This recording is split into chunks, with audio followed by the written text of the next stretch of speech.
توفیق سحاق یوټیوب چینل درنو لیدونکو سلامونه او نیک هیلې د ادبي مرکو په لړ کې نن را سره یو داسې څوک میلمه دی چې تاسو به یې له نوم او څیرې سره اشنا یاست.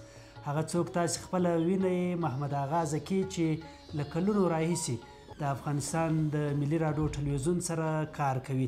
زکي صاحب ستړي مسئ کور مدان چې له موږ سره مرکې ته حاضر سوئ. شفق صاحب ډېره مهرباني خوشحاله اوسئ. خپل تاوده سلامونه او نیکې هیلې قدرمنو دوستانو لیدونکو او مینوالو ته وړاندې کوم. الله پاک دې ټول روغ جوړ نیکمرغه او خوشحاله لري. ډېره مننه زکي صاحب دا چې ستا له نامو سره ټول خلک اشنا دي خو بیا هم څنګه دې خوښه ده چې لیدونکو ته په لنډ ډول خپل ځان راوپېژنئ.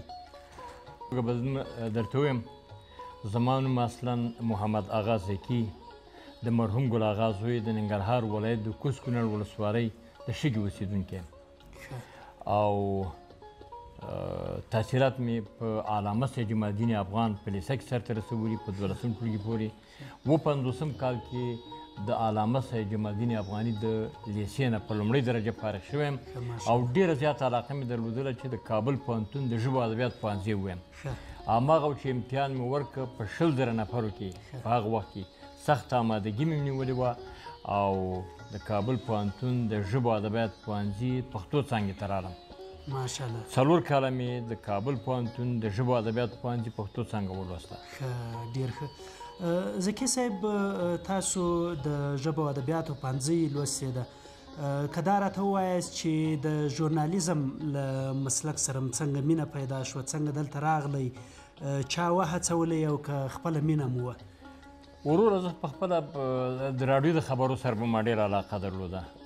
په هغه وخت کې زموږ په ځای کې په دغه شګه کې 1 نفر یا 2 نفرو سره که راډیو وه تلویزیون خو د سرې موجود نه و. نو چې کله به زما یو تره و سید آغا خان معلم نومېده هغه سره یو راډیو وه نو هغه ته به زه د لرې ځای نه راتلم خبرونه به د شپې ما اورېدل.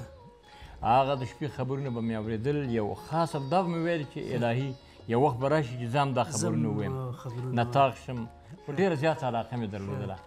نو همدغه مسلک و چې بیا مې تعقیب کړ ورپسې مطالعه مې کوله اخبارونه مې کتل په همغه وخت کې د ننګرهار ورځپاڼه مې کتله مجلې اخبارونه به چا راوړل. زکي صاحب دا چې ته دې مینې وهڅولې چې د افغانستان د ملي راډیو ټلویزیون تر انګړ پورې ځان راورسوې او دلته خپله دنده پیل کړې په اول سر کې په شروع کې چې راغلې دلته هغلته دې څه احساس کاوه بیا چې ته د مایک شاته کېنستې هغه خاطره که راته ووایې؟ بلکل په زړه پورې خبره ده. زه د لومړي ځل لپاره په 1950 کال کې چې په افغانستان کې یو تحول راغلی و انقلاب ورته وایي که تحول ورته وایي دا راغلی و زه د دې راډیو افغانستان مخ ته راغلم. دغه اوله نه دویمه دروازه د عمومي دروازه وه چې په دې ځای باندې بس تازه انقلابي شرایط و کنه او شاوخوا ټول نظامیان ولاړ وو.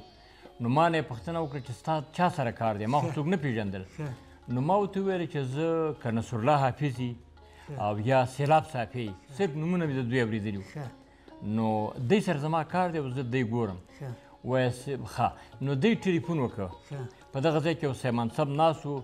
زما په اغلب ګمان سره چې دغه صاحب منصب چې په دغه ځای کې ناست و د تورن او ظاهر عظیمي نوم و چې بیا تورن جنرال شو وروسته.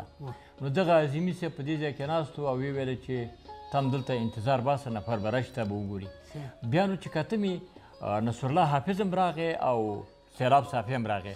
دواړه رال د دیوال د شانې دغسې سترګې واچولې چې سیلاب صافي سره د چا کار دی؟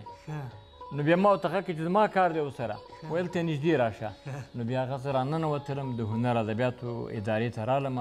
نو بیا سیلاب صافي سره مې وپېژندل او نصرالله حافظ هم ورسره ناست و.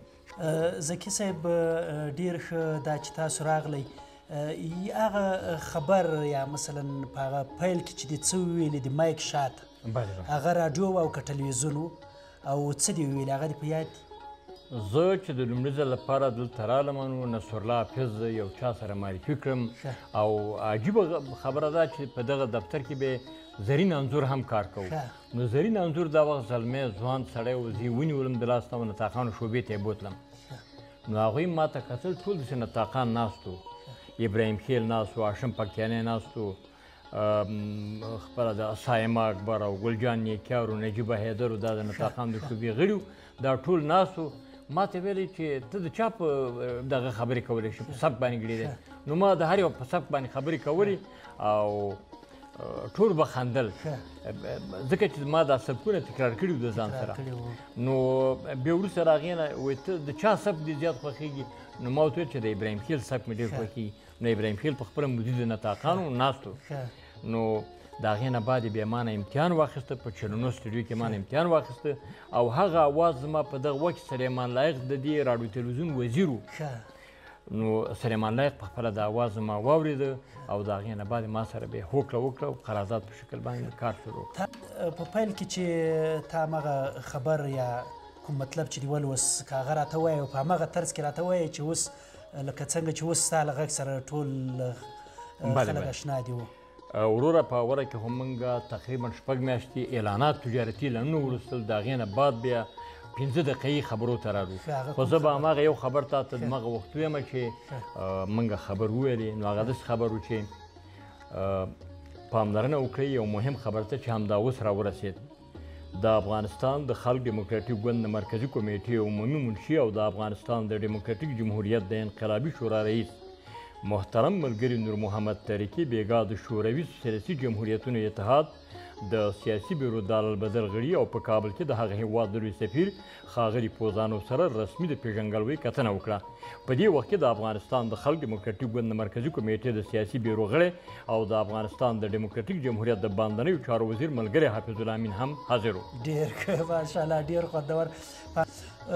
دا چې تا ویلي چې ما د ادبیاتو پوهنځی لوستی، ادبیاتو پوهنځی خو داسې یو پوهنځی دی چې هلته سړی مجبوریږي یو نثر ولیکي، شعر و شاعرۍ دې شیانو سره یې مینه او علاقه زیاته وي. ستا له شعر و شاعرۍ سره مینه څنګه ده؟ خپله شعر لیکئ او که د نورو شاعرانو شعرونه دي لوستي؟ زه خو یو خبره درته کومه چې زه په روحاني او تصوفي شاعر عبدالرحمن بابا کتاب هم راسره دی او هغه همیش ګورم. هغه زما د عمل یو څه ته وایم یو مشق د عمل دی، په هغې باندې پوخ عمل کوونکی یم. او بله خبره دا ده چې زه خپله شعر ویلو سره مې چندان علاقه دومره ډېره نه وه، خو نثر مې کره کړی دی. لکه اخباري دغه به مې لیکم، مطالب به مې په وخت و زمان کې د هېواد د ورځپاڼې سره، انیس سره، حتی حقیقت انقلاب ثور کې به مې بعضې مطالب لیکل. نو پیام حق سره مې همکاري کوله. نو دا اسلامي مطالب مې زیات لیکل. په شاعرانو کې د رحمان بابا شاعري؟ بلکل په شاعرانو کې مې د رحمان بابا ډېر خوښ دی. رحمان بابا خو د پښتو ژبې یو ډېر نومیالی او صوفي شاعر ده او له ځکه زه پیر درته وایم چې ستا شاعري وګوره د رحمان بابا خوښېږي. د هغه کوم بیتونه که دې په یاد یي؟ او زه به د رحمان بابا بعضې شعرونه ډېر درته ووایم. لکه رحمان بابا وایي، یو بیت زما ډېر خوښ شوی، وایي هر بخیل د خدای دشمن دی ولو کان زاهده. هر بخیل د خدای دشمن دی ولو کان زاهده او هر سخي د الله دوست دی ولو کان فاسقه. نو د دې ترجمه وکړه چې دې کې څومره مطلب او مفهوم پروت دی. بل ډېر ښه شعرونه یې شته دی. د رحمان وینا به هله در په یاد شي چې د یو دیوال ته مخ بل ته د شا شي. رحمان هسې بیوقوف سوداګر نه دی چې د دین متا بدله په دنیا کا. زه بغیر له ملي راډیو ټلویزیون نه بل دې چېرته کار کړی؟ وروره موږ زیات وخت په مهاجرت کې تېر کړ. پېښور ته لاړو. یندار ته وایم چې د کابل پوهنتون د ادبیاتو فاکولتي نه په 22 کال کې فارغ شولم. 4 کاله مې د هېواد په وسلوال پوځ کې خدمت وکړه، عسکري مې تېره کړه. هم بیا مې راډیو سره همکاري درلودله. د هغې نه بعد بیا 2 کاله هلته رسمي ماموریت مې وکړ. مرکز تحقیقات علوم اسلامي کې چې صدیق سیلاني رئیس و، هلته مې کار وکړ. د هغې نه بعد بیا قسمت دلته نه و، پېښور ته لاړم. هلته مې د وحدت د ورځپاڼې سره کار کوو. حتی د ریډیو پاکستان پېښور سره مې کار کړی د پښتو چینل کې. او بله دا د ازادۍ راډیو سره مې په هرات کې کار کړی دی، خو دغه نوې ټکنالوژۍ باندې زه نه پوهېدلم، لکه په کمپیوټر دې شیانو باندې. نو هغه بس کار علاقه مې ورسره کمه شوه، ایسته مې پرېښود هغه دی. حتی د امریکا غږ راډیو ته مې راپورونه د پېښور نه ورکړي دي، بي بي سي ته مې دغسې ورکړي دي. د وحدت د ورځپاڼې سره په پېښور کې 8 کاله کار کړی دی. ذکي صاحب، رښتیا هم ستاسو وړتیا خو موږ ته معلومه ده. که د ژوند تر ټولو خوږه خاطره چې تا ته ډېره جالبه وه؟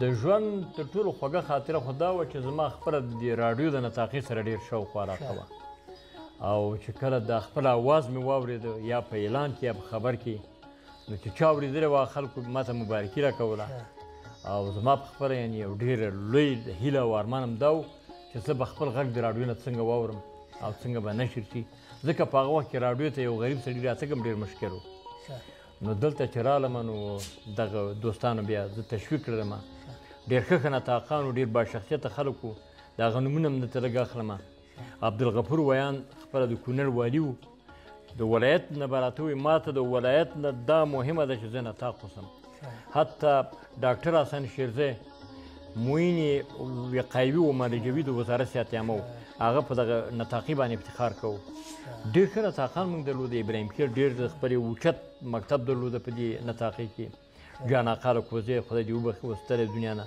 تاج محمد اکبر سایمه اکبر آصف خاوري غوټۍ خاوري دا زموږ ټول د وخت خلک دي اسلام الدین مارج ظاهر طوطاخیل میرویس حمیدي دغه راز نجیبه حیدر دا په هغه وخت کې بهترین نطاقان وو په افغانستان کې تا ته تر ټولو د خوښې وړ څه دي؟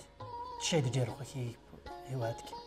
په هېواد کې بس زه دا وایم چې زموږ د خپل دغه وطن هوا دا اوبه دا میوې دا د 5 کورې د دنیا وګوره 5 بریاعظمه وګوره دا پکې نشته دغسې هوا نشته دغه پېښور نږدې زموږ ستاسې پښتونخوا خاوره ورته وایي هوای بدله ده زموږ ستاسې چې لاړ زه چې هلته کله لاړ شم مریض یم دلته چې کابل جان ته راشم زه روغ جوړ یم نو ته فکر وکړه چې دا د صحت دپاره د روغتیا سلامتیا لپاره څومره ښکلی وطن لرو الله پاک دې یو کمی موږ کې دی چې وحدت او اتفاق و اتحاد نشته دی که دغه اتحاد موږ کې قایم شي نور زه فکر کوم چې د افغانستان غوندې پیاوړی وطن او ښکلی وطن د دنیا په مخ کې نشته زکي صاحب ما اورېدلی دي چې تاسو د استاد خیر محمد په غږ کې عینا په همغه شکل ډېر ښایسته غږ کولی شئ زه که رښتیا درته ووایم د خیر محمد د اواز سره زما ډېره علاقه وه او ما دا نه پېژنده په هغه وخت کې چې هېڅوک پېښور ته تللي نه وو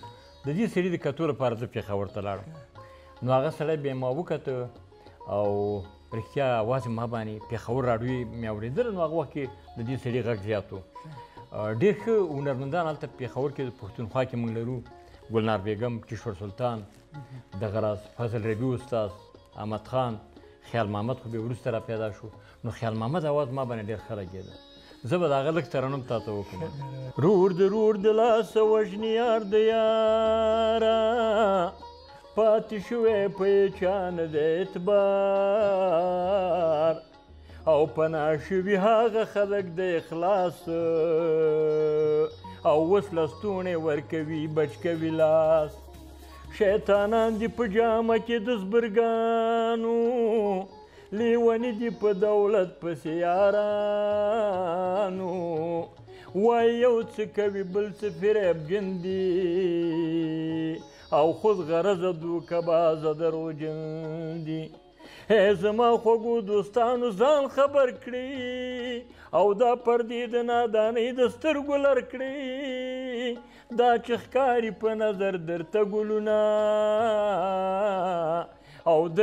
او درله در به کړي یو ورځ په زړه داغونه ډېر خوندور ډېر خوند یې وکړو رښتیا هم ما داسې فکر کاوه چې زه خپله استاد خیال محمد اورم زکي صاحب ډېره مننه زړه م نه غواړي وایي چې ډېرې خبرې در سره وکړو خو بس ته به هم په عذاب سې دا وروستی پیغام دې څه ده لیدونکو ته صاحب ډېره مننه خوږې شیبې هم در سره تېرې کړلې زړه م نه غواړي موږ وایي چې تر ښه ډېرو پورې مجلس وکړو او کینو سره خو ته هم سړی کېږې که په پای کې هېوادوالو لیدونکو ته پیغام لرئ ډېره مننه زما پیغام ټولو افغانانو ته دا دی چې هغه ټول افغانان چې د دنیا په هر بریاعظم او په هر مملکت او خاوره کې اوسیږي هغه باید ټول بیرته خپل ګران او سرلوړي افغانستان ته راستانه شي او د دې خپل خوار او غریب کړېدلي ولس لپاره کار وکړي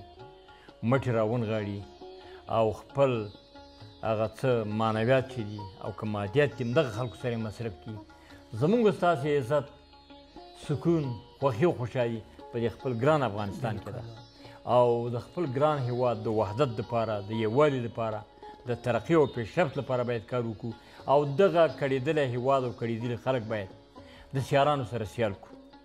دلته باید اوچت ډاکټران، انجینران، استادان، پوهان ولرو، دانشمندان ولرو. موږ باید دې ته ضرورت پیدا نه کړو چې موږ د پردیو هیوادو ته د طب او طبابت او علاج لپاره ځو.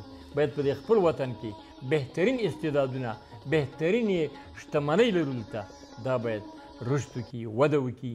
ټول ځوانان افغانان باید خپل په اتحاد سره، په متحد او متفقه توګه سره دا وطن د سیالانو سره سیال کړي. دا زما یوازینۍ آرزو ده.